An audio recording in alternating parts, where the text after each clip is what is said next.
दोस्तों नमस्कार, मेरा नाम प्रशांत है और आप देखना शुरू कर चुके हैं खुद रंग।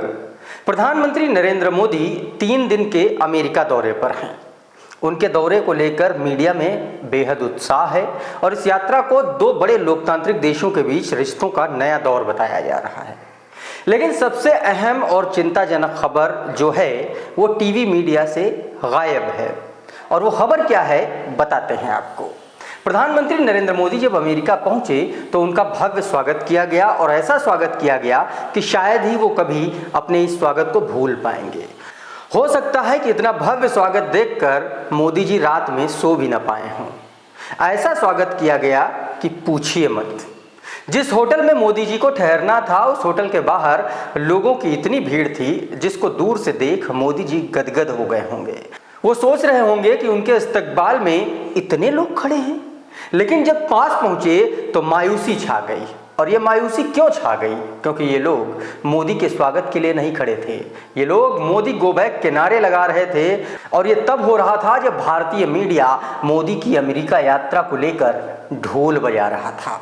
अब आप सोच रहे होंगे कि अमेरिका में मोदी गो बैक के नारे क्यों लग रहे थे, तो इसका एक जवाब है और वो जवाब बेहद मौजूद है और लाजमी भी है कि नारे लगें।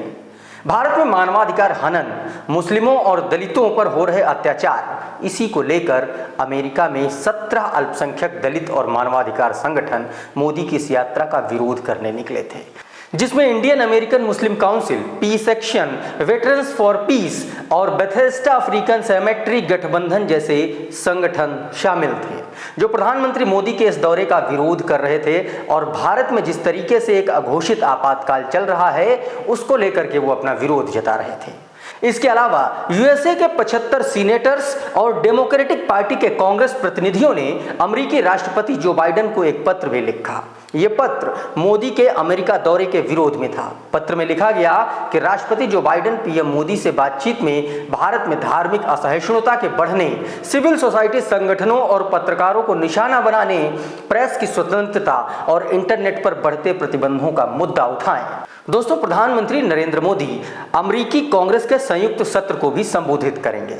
इससे पहले अमेरिका की 2 महिला सांसद इल्हान उमर और रशीदा तलीब ने पीएम मोदी के संबोधन का बहिष्कार कर दिया है।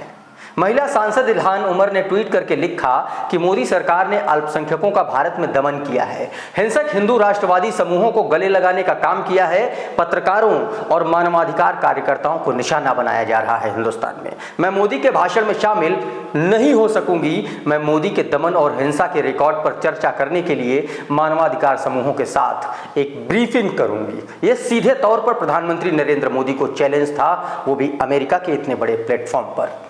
रशीदा तलीब ने अपने ट्वीट में लिखा कि यह शर्मनाक है कि मोदी को हमारे देश की राजधानी में मंच दिया जा रहा है।